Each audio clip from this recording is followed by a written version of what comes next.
दोस्तों आज हम बात कर रहे हैं आपका नेक्स्ट सब्जेक्ट 904 की, जिसका नाम है शाल्य संस्कृति, नेतृत्व एवं शिक्षक विकास, यानी school culture, leadership and teacher development. इस पेपर में हम इंग्लिश और हिंदी वर्जन में सारे क्वेश्चंस देखेंगे ताकि दोनों विद्यार्थियों को फ़ायदा हो सके, इंग्लिश मीडियम के भी और हिंदी मीडियम के भी। तो चलिए स्टार्ट करते हैं। पहला क्वेश्चन है, श्री अरविंद के अनुसार शिक्षा के कोई दो उद्देश्य लिखिए। तो आपको दो उद्देश्य पूछा है तो दो ही लिखना है। जैसे कि पहला उद्देश्य अरविंद के अनुसार है शारीरिक, मानसिक और आध्यात्मिक विकास करना। दूसरा उद्देश्य है आत्मा की दिव्यता और व्यक्तित्व की पूर्णता को प्राप्त करना। तो ये दो उद्देश्य जो है अरविंद के अनुसार है शिक्षा के। इसके बाद नेक्स्ट जो क्वेश्चन है, इसमें पूछा गया है रविंद्रनाथ टैगोर के अनुसार शिक्षा के कोई दो उद्देश्य लिखिए। तो इसके अनुसार दो उद्देश्य जो हैं, पहला उद्देश्य है प्रकृति के साथ सामंजस्य स्थापित करना और दूसरा उद्देश्य है रचनात्मकता और स्वतंत्र सोच को बढ़ावा देना। दो उद्देश्य पूछा है, दो उद्देश्य लिखा है। इस वीडियो को जरूर देखना। शाल्य संस्कृति, नेतृत्व एवं शिक्षक विकास 2025 के लिए आपका डीएलएड एग्जाम के लिए वन शॉट वीडियो है। ये वीडियो आपको क्यों देखना है ये मैं अभी आगे आपको बता दूंगा, इसका रीज़न क्या है। इसमें आपको सारे के सारे सॉल्यूशंस मिल जाएंगे, जो क्वेश्चन आपके आएंगे। इस वीडियो को नहीं देखा तो आपके बहुत सारे क्वेश्चन छूट जाएंगे, तो वो मैं बताऊंगा वीडियो के एंड में चल के। यहाँ पे नेक्स्ट क्वेश्चन है, क्रियात्मक अनुसंधान के कोई दो उद्देश्य लिखिए। तो क्रियात्मक अनुसंधान के कोई भी दो उद्देश्य आपको बताना है। जैसे मैंने दो लिखा है, शिक्षण प्रक्रिया की गुणवत्ता में सुधार लाना और दूसरा जो उद्देश्य है शिक्षण से संबंधित समस्याओं का समाधान करना। इसके बाद जो नेक्स्ट क्वेश्चन है उसकी बात करते हैं। तो यहाँ पूछा गया आपसे क्रियात्मक परिकल्पना की दो विशेषताएं लिखिए। तो क्रियात्मक परिकल्पना एक परीक्षण योग्य कथन होता है, ठीक है, और दूसरा इसकी विशेषता होती है क्रियात्मक परिकल्पना परिकल्पना किसी विशेष समस्या के समाधान की दिशा दिखाता है। ठीक है, तो इसकी ये क्या है, परिकल्पना है, इमेजिनेशन है, ठीक है ना। तो इसकी दो विशेषताएं इस तरह से आपको लिखनी है, याद रखना ढंग से इस विशेषता को। इसके बाद जो कि नेक्स्ट क्वेश्चन क्या है, क्रियात्मक अनुसंधान के कोई दो दोष लिखिए। दोष भी पूछ सकता है आपसे। तो यह सीमित दायरे में कार्य करता है, इसलिए इसके निष्कर्ष जो है सामान्य नहीं किए जा सकते। नेक्स्ट जो है इसका दोष, शोधकर्ता द्वारा पक्षपात की संभावना रहती है। अब अगला जो प्रश्न है इसमें पूछा गया है क्रियात्मक अनुसंधान का अर्थ स्पष्ट कीजिए। तो क्रियात्मक अनुसंधान वह प्रक्रिया है जिसमें शिक्षक शिक्षण से जुड़ी समस्याओं को पहचान कर स्वयं समाधान हेतु अनुसंधान करता है। इंग्लिश वर्जन, हिंदी वर्जन में दोनों में इसके सॉल्यूशंस दिए गए हैं। क्वेश्चन भी दोनों मीडियम के लिए हैं। ये वाला वीडियो क्यों देखना है ये आगे और भी मैं स्पष्ट करूंगा। इसको देखना आपके लिए बेहद ज़रूरी है। ऑलरेडी ये एग्जाम से पहले आपके डाल दिया गया था वन शॉट वीडियो के नाम से। बहुत से विद्यार्थियों ने देख लिया था और जो विद्यार्थी रह गए हैं उनको देखना पड़ेगा और इनके प्रश्नों को याद करना पड़ेगा, क्योंकि यहाँ से प्रश्न सारे के सारे बड़े प्रश्न यहाँ से पूछे जाएंगे। कुछ प्रश्न को जो है इस वीडियो में हम डिस्कस कर रहे हैं। यदि शिक्षक क्रियात्मक अनुसंधान करता है तो विद्यालय पर पड़ने वाले दो प्रभाव लिखिए। तो दो प्रभाव क्या पड़ेंगे, पहला प्रभाव पड़ेगा शिक्षक की गुणवत्ता में सुधार होता है, यानी कि शिक्षण की गुणवत्ता जो होगी वो सुधर जाएगी, और दूसरा है विद्यालय की कार्यप्रणाली अधिक प्रभावी बन जाएगी। ठीक है ना, ये जो है आपको दो प्रभाव लिखने थे। नेक्स्ट जो क्वेश्चन है, क्रियात्मक अनुसंधान की उपयोगिता समझाइए। तो यह शिक्षकों को अपनी समस्याओं को हल करने में सक्षम बनाता है, और दूसरा जो है हम बता सकते हैं उपयोगिता, शिक्षण प्रक्रिया अधिक उपयोगी व प्रभावशाली बनती है। इसको डिस्क्राइब करना होगा, जो कि अभी मैंने वीडियो दिखाया था उस वन शॉट वीडियो में इसका डिस्क्रिप्शन आपको मिलेगा, सारा का सारा डिस्क्राइब किया हुआ है। मैं अभी बताऊंगा उस वीडियो को, जो है आपके ये वीडियो जब खत्म होगा तो प्लेलिस्ट का ऑप्शन आएगा, उस प्लेलिस्ट में जा करके उस वीडियो को देख सकते हैं, या फिर इस वीडियो के डिस्क्रिप्शन में जाएंगे तो डिस्क्रिप्शन में भी आपको लिंक दिखाई देगी आपके ईयर की। उस ईयर की लिंक पे टच करेंगे तो सारे वीडियोस आपके सामने ओपन हो जाएंगे जो आपके सारे विषय के अपलोड किए गए हैं, वन शॉट वीडियोस। अब जो है आगे, स्वामी दयानंद के अनुसार पाठ्यक्रम को स्पष्ट कीजिए। तो स्वामी दयानंद के अनुसार पाठ्यक्रम में वैदिक ज्ञान, नैतिक शिक्षा, संस्कृत भाषा और राष्ट्रहित की बातों का समावेश होना चाहिए, इनका कहना है ये पाठ्यक्रम के हिसाब से। इसके बाद जो है आपसे पूछा गया है गांधी जी के शिक्षा दर्शन की विशेषताएं लिखिए। तो उनकी विशेषताएं कुछ इस तरह से हैं, बुनियादी शिक्षा पे ये बल देते हैं, जिसको नई तालीम के नाम से जाना जाता है। कभी कभी क्वेश्चन पूछता है नई तालीम के लेखक कौन हैं, तो महात्मा गांधी है, याद रखिएगा। श्रम आधारित शिक्षा प्रणाली जो है ये मानते हैं कि श्रम आधारित शिक्षा प्रणाली होनी चाहिए, यानी कि मेहनत करनी चाहिए बच्चों को, और आत्मनिर्भरता और नैतिकता का विकास होना चाहिए जो शिक्षण दे रहे हैं उससे। इसके बाद जो नेक्स्ट क्वेश्चन है, शिक्षक के व्यक्तिगत गुणों को लिखिए। तो शिक्षक के व्यक्तिगत गुण में एक धैर्यशीलता होती है, दूसरी सहनशीलता होती है, तीसरा जो है व्यक्तिगत गुण क्या है, व्यक्तिगत मतलब उसकी खुद के गुण, ठीक है। जो शिक्षक होगा वो धैर्यशील होगा, हैं, साथ ही साथ शिक्षक जो होगा वो सहनशील होगा, हैं, शिक्षक जो है ईमानदार होगा और आत्म नियंत्रण में रहेगा, हैं, शिक्षक के अंदर करुणा भी रहेगी, सहानुभूति भी रहेगी, व्यक्तिगत गुण होते हैं शिक्षक के। इसके बाद जो नेक्स्ट क्वेश्चन है उसकी बात करते हैं, शिक्षक के व्यावसायिक गुणों को लिखिए। तो शिक्षक के जो आपके प्रोफेशनल गुण होते हैं वो कैसे होने चाहिए, तो विषय पर गहन ज्ञान और शिक्षण कौशल उसका अच्छा होना चाहिए, अनुशासन और समयबद्धता उसकी होनी चाहिए, सतत अधिगम की भावना उसके अंदर होनी चाहिए, ठीक है ना। शालेय संस्कृति नेतृत्व एवं शिक्षक विकास का ये वीडियो आपको देखना होगा, मैं रीज़न बताऊंगा क्यों देखना होगा, अभी हम लास्ट में डिस्कस करने वाले हैं इस वीडियो को। तो यहाँ पर जो है शाल्य संस्कृति का अर्थ स्पष्ट कीजिए। शाल्य संस्कृति से तात्पर्य उन मूल्यों, विश्वासों, परंपराओं, व्यवहारों और संबंधों से है जो विद्यालय में सीखने के वातावरण को बनाते हैं। ये छोटा सा अर्थ मैंने स्पष्ट किया हुआ है यहाँ पर। इसके बाद देखिए, शाल्य संस्कृति के सर्वोत्तम स्वरूप की 4 विशेषताएं लिखिए। तो शाल्य संस्कृति के सर्वोत्तम स्वरूप जो होते हैं उसकी 4 विशेषताएं कौन कौन सी हो सकती हैं?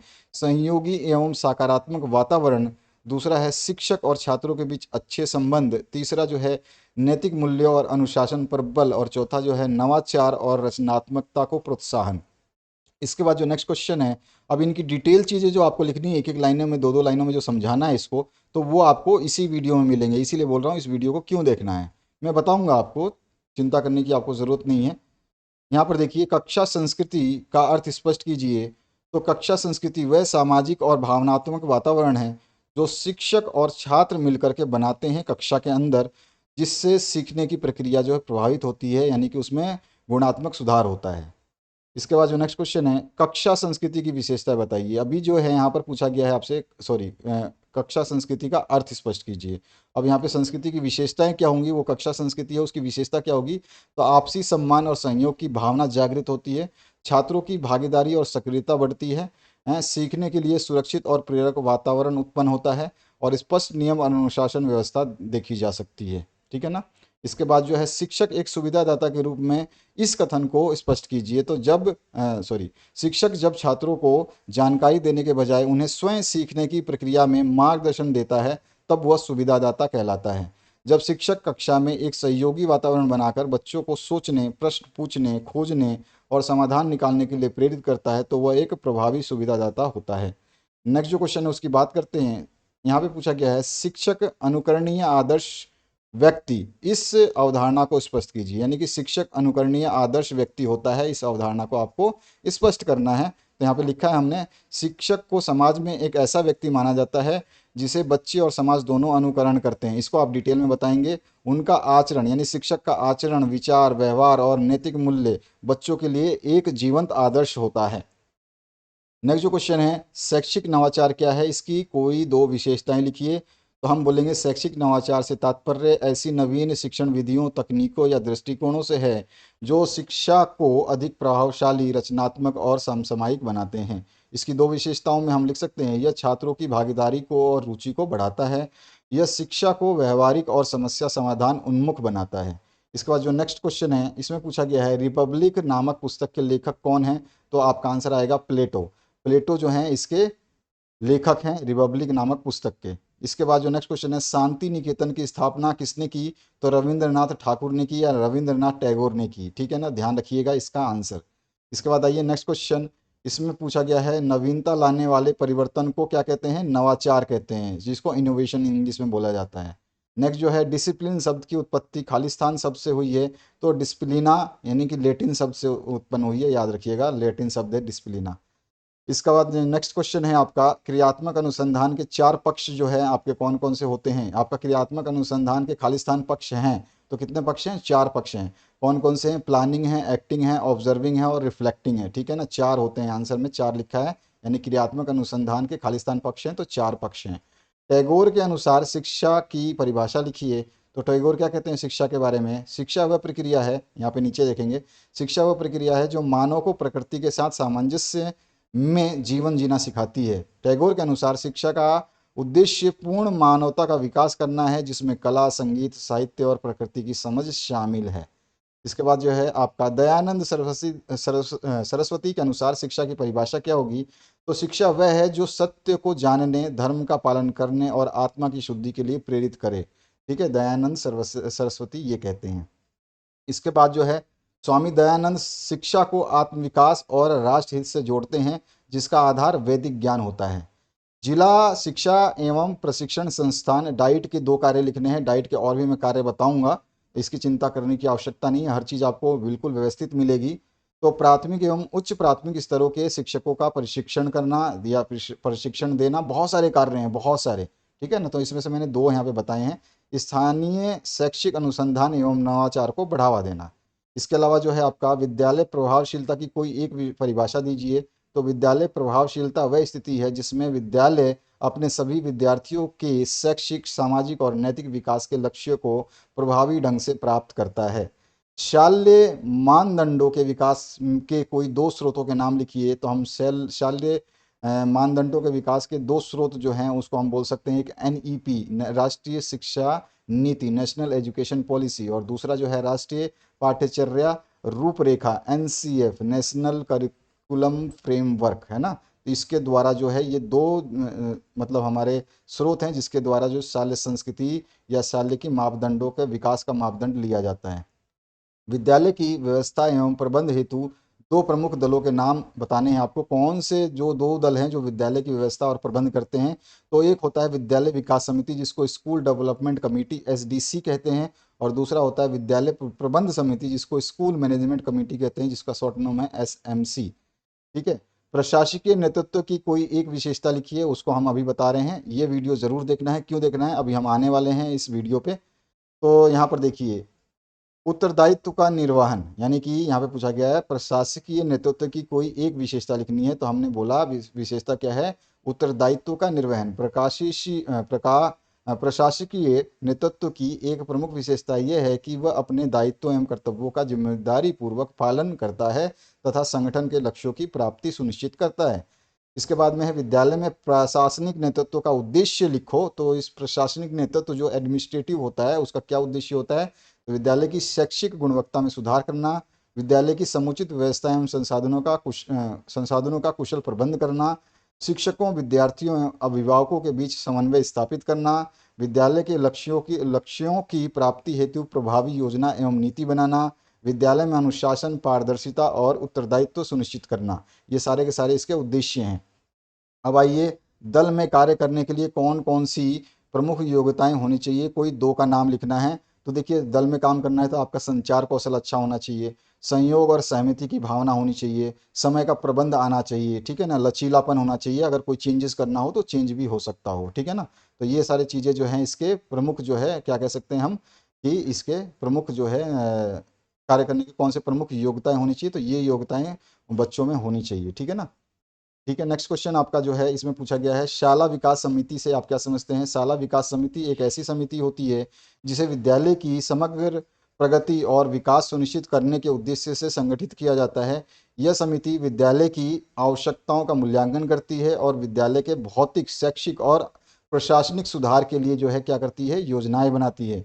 शाला विकास समिति में स्कूल के प्रमुख जो है शिक्षक, अभिभावक, समाज के प्रतिष्ठित लोग और अन्य हितकारी लोग शामिल होते हैं। मध्य प्रदेश में किस स्तर की शिक्षा को प्राथमिक शिक्षा कहा जाता है? तो कक्षा 1 से 5 तक की शिक्षा को प्राथमिक शिक्षा कहा जाता है। प्रशासनिक नेतृत्व के मुख्य दायित्वों को लिखिए। कौन से दायित्व होते हैं प्रशासनिक नेतृत्व में? तो हम बोलेंगे योजना बनाना और क्रियान्वयन करना, मानव संसाधन का समुचित उपयोग करना, कार्य का पर्यवेक्षण या मूल्यांकन करना। ठीक है, मदरसा बोर्ड के कोई 2 कार्य लिखने हैं। तो हम बता सकते हैं मदरसा बोर्ड को मान्यता प्रदान करना है, शिक्षण सामग्री और पाठ्यक्रम का निर्माण करना, निर्धारण करना, शिक्षकों को प्रशिक्षण देना, ये मदरसा बोर्ड के कार्य हैं। इसके बाद जो है इसमें पूछा गया आपसे विद्यालय एक सामाजिक संगठन है, स्पष्ट कीजिए। ठीक है ना, तो आपको स्पष्ट करना है। तो हम बोलेंगे विद्यालय, यहाँ पर जो है ये नंबर डाला हुआ है, ये नंबर जो है नहीं है, यहाँ पर ये क्वेश्चन है, ठीक है, और ये भी नंबर नहीं है, क्वेश्चन है। विद्यालय केवल एक शिक्षण संस्थान नहीं बल्कि यह एक सामाजिक संगठन यानी कि सोशल ऑर्गेनाइजेशन भी है, क्योंकि यह समाज के बच्चों को शिक्षित करके उन्हें एक अच्छा नागरिक बनाता है और सामाजिक मूल्यों, नैतिकता, अनुशासन और सहयोग की भावना का विकास करता है। इसलिए जो हम कहते हैं विद्यालय एक सामाजिक संगठन है। और भी हम इसके बारे में लिखेंगे, जिसकी जानकारी मैं इस वीडियो में आपको बताने वाला हूँ। आगे चलते हैं, एक और क्वेश्चन देखते हैं। यहाँ पे भारतीय संविधान में मातृभाषा शिक्षण के लिए क्या प्रावधान है? तो भारतीय संविधान में मातृभाषा शिक्षण के लिए निम्नलिखित प्रावधान है, जिसमें अनुच्छेद 350 ए है, जिसका आर्टिकल 350 ए कहते हैं। यह प्रावधान राज्य सरकारों को निर्देश देता है कि वे प्राथमिक शिक्षा को बच्चों की मातृभाषा में प्रदान करने के लिए आवश्यक व्यवस्था करें, विशेष रूप से उन क्षेत्रों में जहां भाषाई अल्पसंख्यक समुदाय रहते हैं। ठीक है। नेक्स्ट जो है राष्ट्रीय शिक्षा नीति NEP 2020, यह नीति भी अनुशंसा करती है, यानी कि जो है निर्देश देती है कि कक्षा 5 और संभव हो तो कक्षा 8 तक शिक्षा जो है मातृभाषा या क्षेत्रीय भाषा में दी जाए, जिससे बच्चों की समझ और सीखने की गति बेहतर हो सके। और अनुच्छेद 29 का पहला भाग कहता है, ये अल्पसंख्यकों को अपनी भाषा, लिपि और संस्कृति को सुरक्षित रखने का अधिकार देता है, जो मातृभाषा के संरक्षण और शिक्षण में सहायक है। तो यहाँ पे भारतीय संविधान में मातृभाषा शिक्षण के लिए प्रावधान जो है उसकी हमने बात की। अब बात करते हैं शाला प्रबंध से आप क्या समझते हैं। तो शाला प्रबंध से तात्पर्य उस प्रक्रिया या प्रणाली से है जिसके माध्यम से विद्यालय के सभी कार्यों और गतिविधियों का संचालन और नियंत्रण किया जाता है। इसका उद्देश्य विद्यालय के संसाधनों का प्रभावी ढंग से उपयोग करना, शिक्षा की गुणवत्ता को बढ़ाना, विद्यार्थियों, शिक्षकों और अन्य कर्मचारियों के बीच समन्वय स्थापित करना और एक सकारात्मक शैक्षिक वातावरण प्रदान करना है। ये है शाला प्रबंध। अब बात करते हैं इस वीडियो को क्यों देखना आपको आवश्यक है। तो यहाँ पर जो प्रश्न आपके लिए दिए गए हैं वो प्रश्न आपको अभी तक मैंने कुछ ही बताए हैं, और बहुत सारे प्रश्न जो आपसे एग्जाम में पूछे जाएंगे वो इसी वीडियो में हैं। ऑलरेडी ये वीडियो वन शॉट वीडियो है जो है अपलोड कर दिया गया था एग्जाम से पहले। आपने जितना इंटरेस्ट दिखाया होगा ठीक है, नहीं दिखाया तो अब आपके पास समय है। अगर आपने ये वीडियो नहीं देखा तो आपके बहुत सारे क्वेश्चंस छूटेंगे, याद रखिएगा। तो ये अब वीडियो को देखते हैं कि इस वीडियो में कौन कौन से क्वेश्चंस है जिसके लिए आपको कहा जा रहा है। इस वीडियो में ये प्रमुख क्वेश्चंस हैं जो अभी देखेंगे आप, फटाफट देख लेते हैं एक नज़र में, बाद में इस वीडियो को कंप्लीट देख लेना आप। ग्रामीण क्षेत्र के प्रतिभाशाली विद्यार्थियों के लिए किस विद्यालय की स्थापना की गई? तो उसका नाम है जवाहर नवोदय विद्यालय। ठीक है, जिसको JNV शॉर्ट फॉर्म में बोलते हैं।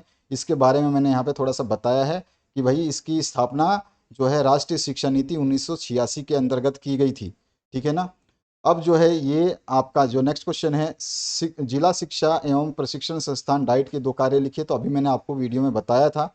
इसके बाद में विद्यालय प्रभावशीलता की कोई एक परिभाषा लिखनी थी, वो भी मैंने बताया था। शाल्य मानदंडों के विकास के 2 स्रोत लिखिए, वो भी मैं आपको बता चुका हूँ। अभी आगे चलिए मैं आपको बताऊंगा, बहुत से क्वेश्चन हैं जिनको आपको पढ़ना बाकी है। विद्यालय की व्यवस्था एवं प्रबंध हेतु 2 प्रमुख दलों के नाम बताइए, ये भी मैं बता चुका हूँ। प्रशासकीय नेतृत्व की कोई एक विशेषता बताइए, अभी अभी मैंने बताया था। विद्यालय में प्रशासनिक नेतृत्व के उद्देश्य लिखिए, जो कि उद्देश्य मैंने अभी बताया था। दल में कार्य करने के लिए कौन सी प्रमुख योग्यताएं होनी चाहिए, कोई 2 का नाम लिखिए। तो मैंने बहुत सारे यहाँ पे बताए हुए हैं, संचार कौशल, सहयोग और सहमति, समय का प्रबंध, लचीलापन, ये सारे। अब आपको टिप्पणी लिखनी है सर्व शिक्षा अभियान और शिक्षक सामख्या के लक्ष्य, दोनों में से किसी एक पर। यहाँ पे कोई एक लिखा है तो किसी एक पर लिखना है। तो सबसे पहले आपको मैं बता दूं, सर्व शिक्षा अभियान के ऊपर हमने लिखा है, जो 2001 में शुरू की गई थी। ठीक है ना। और यहाँ पर जो है इसका आंसर्स दिए गए। तो इस वीडियो को जो मैंने अभी वीडियो बताया है, इस वीडियो को आप कंप्लीट देखेंगे तो ये सारे आंसर्स आपको डिस्क्राइब फॉर्म में मिल जाएंगे। दूसरा जो क्वेश्चन पूछा गया है शिक्षक समाख्या, ठीक है ना, शिक्षक समाख्या के बारे में लिखना था। तो शिक्षक समाख्या के ऊपर भी मैंने यहाँ पे दिया हुआ है शॉर्ट नोट। उसके बाद में समुदाय का महत्व लिखिए, समुदाय का महत्व आपसे पूछा जाएगा है, तो ये आपका समुदाय का महत्व हो गया। इस तरह से शैक्षिक भ्रमण को समझाइए, तो शैक्षिक भ्रमण का क्या रोल है, क्यों किया जाता है। ठीक है ना। तो ये सारे के सारी चीज़ें इसमें बताई गई है, जो कि वीडियो आप जब देखेंगे तो उसी में समझ में आएगा। शैक्षिक प्रशासन का अर्थ और परिभाषा लिखिए, तो इसमें उसका अर्थ और परिभाषा लिखी गई है। शाला विकास समिति से आप क्या समझते हैं, उसके बारे में यहाँ पे समझाया गया, शाला विकास समिति क्या होती है। अगर आपसे उद्देश्य पूछे तो उद्देश्य आपको लिखने होंगे, तो उद्देश्य भी आप लिखेंगे। किस तरह का क्वेश्चन है, कितने नंबर का क्वेश्चन है, उसके हिसाब से आपको लिखना होगा। पाठ्य सहगामी क्रियाओं द्वारा विद्यालय की प्रभावशीलता का आकलन कैसे किया जाता है, तो यहाँ पर मैंने बताया हुआ है कि इसकी प्रभावशीलता का आकलन हम कैसे करेंगे, कौन से तरीके अपनाएंगे। तो ये सारे तरीकों से जो है इसकी प्रभावशीलता का आकलन किया जा सकता है। इसके बाद जो है सांस्कृतिक गतिविधियों के प्रबंध में शिक्षक की भूमिका पर प्रकाश डालना है। तो इसकी शिक्षक की भूमिका क्या होगी आपको बताना होगा। इस तरह के क्वेश्चंस आपको एग्जाम में देखने को मिलेंगे, तो इसलिए वीडियो देखना ज़रूरी है, पूरा का पूरा वीडियो देख लेना। इसके बाद देखिए दल तैयार करने में कौन सी सावधानियां होनी चाहिए, कोई 4 सावधानियां आपको बताना है। तो यहाँ पे दल तैयार करने की सावधानियां मैंने बता रखी है। इसके अलावा जो है नेक्स्ट क्वेश्चन आप देखेंगे तो आपको मिलेगा दल तैयार करने के सोपानों के नाम लिखिए। तो दल तैयार करने के बहुत सारे सोपान होते हैं, तो उन सोपानों को आपको लिखना होगा। उस वीडियो में आपको सारे ही आंसर्स मिलेंगे। प्राथमिक शिक्षा के विकास में जिला परिषद की भूमिका बताइए, तो जिला परिषद की भूमिका भी आपको बताना होगा। ये सारी भूमिकाएं जिला परिषद की है जिनको आपको देखना होगा। इसके बाद जो है संभागीय शिक्षा अधीक्षक के कार्य लिखिए। संभागीय शिक्षा जो रीजनल एजुकेशनल सुपरिटेंडेंट होता है उसके क्या क्या कार्य हो सकते हैं, उन कार्यों के बारे में आपको बताना होता है। तो ठीक है ना, तो ये बताएंगे आप। बहुत सारे कार्य हैं जिसमें से 6 7 5 जितने नंबर का क्वेश्चन रहेगा, 4 नंबर का तो 4 कार्य लिखेंगे, 5 नंबर का रहेगा तो 5 कार्य लिखेंगे। शाला कैलेंडर के महत्व पर प्रकाश डालिए। शाला कैलेंडर क्या होता है उस वीडियो में मैंने बताया हुआ, इसका महत्व क्या है वो सारी चीज़ें इसमें दी गई हैं। ठीक है ना, तो ये सारे महत्व आपको उसमें लिखने होंगे। सारे के मतलब जितने नंबर का क्वेश्चन है उतने महत्व आपको लिखने हैं। कक्षागत संप्रेषण की 3 विशेषताओं का वर्णन कीजिए। ये भी इस वीडियो में आपको मिलेगा जिस वीडियो की हम बात कर रहे हैं। तो वन शॉट वीडियो जरूर देख लेना जिसमें आपको सब कुछ मिलेगा। शाला विकास योजना में शिक्षक की भूमिका क्या होती है, तो इसका भी आपको वीडियो में मिल जाएगा सारा आंसर। ठीक है, नेक्स्ट जो आपका है शाला विकास में अशासकीय संस्थाओं के सहयोग को समझाइए। अशासकीय संस्थाओं के सहयोग को समझाना कि क्या सहयोग करती हैं। ठीक है ना, तो ये जो है वित्तीय सहायता वगैरह सब प्रबंध कराती है, तो ये सारी चीज़ें इसमें लिखनी होती हैं। इसके बाद में बालिका शिक्षा की समस्याएं कौन कौन सी है, तो ये सारी समस्याएं आपको इसमें बतानी होगी। ठीक है, जो जो जो क्वेश्चंस आपको पढ़ने हैं वो बता रहा हूँ, वन शॉट वीडियो में दिया गया है जो अभी आपने थंबनेल देखा था। तो शिक्षा में समानता के उद्देश्य, आवश्यकता एवं महत्व सारी चीज़ें बतानी है। समानता का उद्देश्य क्या है, ठीक है, ये बता दिया। आपसे अलग पूछ सकता है उद्देश्य क्या है, यह अलग पूछ सकता है शिक्षा में समानता की आवश्यकता क्या है, शिक्षा में समानता का महत्व क्या है। तो ये तीनों एक साथ भी पूछ सकता है और तीनों अलग अलग भी पूछ सकता है। तो इनके पॉइंटों को आपको लिखना होगा। राष्ट्रीय शैक्षिक अनुसंधान तथा प्रशिक्षण परिषद जिसको एनसीईआरटी बोलते हैं, इसके जो है कार्य बताने हैं, फंक्शन क्या होते हैं। तो आपको फंक्शंस बहुत सारे इसके हैं जिनको आप बता सकते हैं। इसके बाद जो है आपका नेक्स्ट क्वेश्चन है उसकी बात कर लेते हैं। यहाँ विश्वविद्यालय अनुदान आयोग के कार्य यानी यूजीसी के कार्य कौन कौन से हैं, इसके कार्य बहुत सारे हैं। यहाँ पे मैंने कुछ कार्य दिए हैं और नेक्स्ट वीडियो में भी आपको मैं छोटे छोटे पॉइंट वाइज में कार्य बता दूंगा। ये भी कार्य इसी के हैं और वो भी कार्य इसी के हैं, तो उसमें घबराने वाली बात नहीं है। जो आपसे याद होता है उसको आप याद करिए, जो आपको अच्छा लगे कि मेरे को ये याद हो जाएगा उसको याद करिए। इसीलिए मैं 2 वर्जन में आपको 3 वर्जन में या 4 वर्जन में उत्तर देने की संभावनाएं रखता हूँ और उत्तर भी देता हूँ कि 4 प्रकार के उत्तर हैं। आपको जो वीडियो का अच्छा लगे उस वीडियो का उत्तर आप याद कर लीजिए और सभी में आपको अंक पूर्ण मिलेंगे। अध्यापक संघ में कौन कौन से पद होते हैं, तो अध्यक्ष होता है, उपाध्यक्ष होता है, सचिव होता है, कोषाध्यक्ष होता है, संगठन मंत्री होता है, कार्यकारिणी सदस्य होते हैं, समाज सेवी होते हैं, सारी चीज़ें इसमें आए। मध्य प्रदेश में किस स्तर की शिक्षा को, अभी मैंने जो बात किया था वही है जो 1 से 5 तक की शिक्षा को प्राथमिक शिक्षा कहा जाता है। एक विद्यालय के अंतःक्रिया से के क्या लाभ होते हैं, तो विद्यालय के अंतःक्रिया के बहुत सारे लाभ हैं जिनको आप बता सकते हो। ये सारे के सारे जो अंतःक्रिया के प्रमुख लाभ हैं। ठीक है, बहु शिक्षण और बहुस्तरीय शिक्षण में कोई अंतर आपको बताने हैं। तो बहुकक्षा शिक्षण में और बहुस्तरीय शिक्षण में क्या क्या अंतर होते हैं, इसको मैंने टेबुलर फॉर्म में यहाँ पे दे रखा है, तो इसको आपको याद करना है। स्कूल शिक्षा विभाग के 2 दायित्व लिखने हैं, तो बहुत सारे दायित्व होते हैं। मैंने अगर 2 पूछा है तो 2 लिखिए, अगर ज़्यादा दायित्व पूछता है, ज़्यादा नंबर का क्वेश्चन होता है तो आपको सारे दायित्वों में से 5 6 दायित्व, यानी 4 नंबर का क्वेश्चन है तो 4 दायित्व, 5 नंबर का क्वेश्चन है तो 5 दायित्व। राज्य शिक्षा केंद्र के 2 दायित्व लिखिए, तो राज्य शिक्षा केंद्र के भी मैंने बहुत सारे दायित्व लिखे हैं। जितना पूछे उस उतने नंबर का पूछे उतने दायित्व लिख दीजिए, बस सीधी सी बात है। ठीक है, उससे एक आधा एक्स्ट्रा लिखेंगे तो कोई दिक्कत नहीं है। मदरसा बोर्ड के कार्यों को बताना है, 2 कार्य बताने हैं तो 2 लिखिए, अगर ज़्यादा पूछे तो ज़्यादा भी मैंने यहाँ पे लिख रखे हैं। ये सारे के सारे कार्य हैं। ठीक है, इसी तरह से आपका जो है प्रशासनिक नेतृत्व के मुख्य दायित्वों को लिखिए। प्रशासनिक नेतृत्व के मुख्य कौन कौन से दायित्व हो सकते हैं, यहाँ पे 2 पूछा है तो 2 लिखिए, अगर अदरवाइज ये ज़्यादा भी पूछ सकता है तो आपको ज़्यादा लिखना होगा। विद्यालय एक सामाजिक संगठन है, स्पष्ट करना है, ये आपको मैं अभी अभी बता चुका हूँ। इसके अलावा जो है आपसे क्वेश्चन पूछा जाएगा भारतीय संविधान में मातृभाषा शिक्षण के लिए क्या प्रावधान है, अभी अभी मैंने आपको डिस्कस करके बताया था इसके बारे में। इसके बाद में सामान्य नेतृत्व एवं अध्यापक नेतृत्व की अवधारणा क्या है, इसको आपको बताना है। तो यहाँ पे सामान्य नेतृत्व जो है उसकी बारे में बताया है और फिर अध्यापक नेतृत्व है उसके बारे में बताया है। इसके बाद में अध्यापक अपने कार्य क्षेत्र में कौन कौन से निर्णय लेता है, अभी जो मैं बता रहा हूँ वन शॉट जो वीडियो है उसको देखिए, उसमें ये सारे डिटेल में आंसर्स आपको रोक रोक कर दिखाए गए हैं, आराम आराम से दिखाए गए हैं। तो अध्यापक अपने कार्य क्षेत्र में कौन कौन से निर्णय लेता है इसको आपको बताना है। इस तरह से कक्षा कक्ष प्रक्रिया में शिक्षण के संप्रेषण को स्पष्ट कीजिए, तो ये आपको स्पष्ट करना है। ठीक है, उसके अलावा जो है आपको नेक्स्ट जो क्वेश्चन बता देता हूँ, और शाला प्रबंध क्या होता है ये आपको बताना है। शाला प्रबंध के तत्व क्या होते हैं ये क्वेश्चन पूछा जा सकता है आपसे। मध्य प्रदेश पाठ्य पुस्तक निगम के क्या कार्य हैं ये पूछा जाता है क्वेश्चन। तो आपसे पूछा जाएगा तो आपको बताना होगा कि निगम के क्या क्या कार्य हैं। बहुत सारे कार्य हैं जिसमें से 5-6 कार्य आपको बताने होंगे, ये बड़े क्वेश्चनों में पूछा जाएगा। संस्कृत बोर्ड के कार्यों का उल्लेख कीजिए, तो आपको 2 कार्य पूछा है तो 2 ही बताने हैं, अन्यथा अगर ज़्यादा पूछेगा तो ज़्यादा बताना होगा, नंबर के हिसाब से आपको लिखना होगा। उसके बाद जो जिला प्राथमिक कार्यक्रम क्या है वो आपको बताना है, एक्सप्लेन करना है। डीपीई क्या होता है, ठीक है ना, तो ये आप बता देंगे। यहाँ पर वो मुख्य उद्देश्य भी हैं, मुख्य गतिविधियाँ और कार्य भी हैं। इसके बाद में विद्यालय विकास योजना में अनिवार्य तत्वों का उल्लेख कीजिए। भाई विकास योजना में जो अनिवार्य तत्व होते हैं वो कौन कौन से होंगे, तो विद्यालय का मिशन और दृष्टिकोण सारी चीज़ें इसमें देखी जाएंगी, तो इसको आप देख लेना, इस वीडियो को देखोगे तो समझ में आ जाएगा। विद्यालय विकास योजना बनाने के कोई 4 कारण आपको लिखने हैं कि क्यों बनाते हैं हम विकास योजनाएं। उसके अलावा जो है एक शिक्षक की शैक्षिक जिम्मेदारियां कौन कौन सी होती हैं उसके बारे में बताना होगा। तो इस वीडियो को जब देखोगे, वन शॉट वीडियो को जो मैंने बताया है आपको, उसमें सब मिलेगा आपको। विद्यालयों को अधिगम संगठन के रूप में विकसित करना क्यों आवश्यक है, और इसके रीजंस मैंने यहाँ पे दिए हुए हैं। इसी तरह से अधिगम हेतु प्रभावी विद्यालय बनाने में शिक्षक की क्या भूमिका होती है, ठीक है, तो शिक्षक की भूमिकाओं को यहाँ पे उजागर किया गया है। इसके बाद जो है आपको विद्यालय विकास योजना में अध्यापक की क्या भूमिका होगी, तो उसकी भी भूमिका आपको समझानी होगी। तो इस तरह से प्रश्न पूछे जाएंगे। विद्यालय में लैंगिक समानता हेतु शिक्षक की क्या भूमिका होगी, तो इसके ऊपर भी आपको क्वेश्चंस के आंसर्स देने होंगे, ठीक है ना। इसी तरह से आपके क्वेश्चंस आएंगे, तो वन शॉट वीडियो जरूर देख लेना। ब्रिज कोर्स से आप क्या समझते हैं, इसकी आवश्यकता और महत्व आपको बताना है, तो ब्रिज कोर्स क्या होता है वो बताओगे, इसकी आवश्यकता क्या है वो बताओगे, इसके महत्व क्या है वो बताओगे, ठीक है। विद्यालय में पुस्तकालय अध्यक्ष की भूमिका, यानी जो लाइब्रेरियन होता है उसकी क्या भूमिका होती है, ये आपसे पूछा जाएगा, तो उसके बारे में भी आपको बताना होगा।